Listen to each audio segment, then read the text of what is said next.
আমি বাংলায় গান গাই, আমি বাংলার গান গাই। বাংলার মায়াভরা পথে হাঁটা থামল কিংবদন্তি সঙ্গীতশিল্পী প্রতুল মুখোপাধ্যায়ের, যিনি দুই বাংলার শ্রোতাদের পরম মমতায় শুনিয়েছিলেন সেই অমৃত গান আমি বাংলায় গান গাই।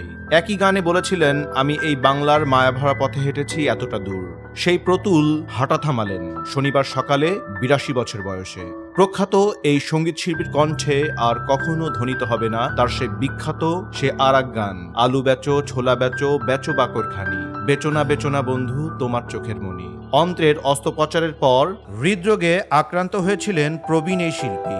গত সোমবার রাতে তার শারীরিক অবস্থার দ্রুত অবনতি হওয়ায় আইসিইউতে স্থানান্তর করা হয়েছিল। শনিবার সকালেই সেখানে শেষ নিঃশ্বাস ত্যাগ করলেন প্রতুল মুখোপাধ্যায়। ১৯৪২ সালের ২৫শে জুন অবিভক্ত বাংলার বরিশালে জন্ম প্রতুলের। বাবা প্রভাতচন্দ্র মুখোপাধ্যায় ছিলেন সরকারি স্কুলের শিক্ষক। মা বাণী বন্দ্যোপাধ্যায় প্রতুলকে নিয়ে দেশভাগের পর পশ্চিমবঙ্গে চলে যান। থাকতে শুরু করেন চুচুড়ায়। অল্প বয়স থেকেই কবিতায় সুর দিতেন প্রতুল। কবি মঙ্গলচরণ চট্টোপাধ্যায়ের আমি ধান কাটার গান গাই কবিতাদের শুরু। নিজেও লিখতেন, অথচ প্রথাগত কোনো সঙ্গীত শিক্ষা নেননি তিনি। নিজের হৃদয় নিঃসৃত আবেগকে সুর ও কথার মেলবন্ধনে বেঁধে ফেলতে শিখেছিলেন। আমৃত্য প্রতুল নিজের হৃদয়ে জ্বালিয়ে রেখেছিলেন গানের প্রদীপ। হাসপাতালের বিছানায় শুয়েও চিকিৎসকদের আমি বাংলায় গান গাই শোনাতেন তিনি। তবে এই একটি গান নয়, প্রতুল সারা জীবন ধরে অসংখ্য গান সৃষ্টি করে গিয়েছেন। বাংলা আধুনিক গান থেকে জাপানি গান, আবার হিন্দি গান থেকে উপাদান সংগ্রহ করেছেন। সৃষ্টি করেছেন একের পর এক গান।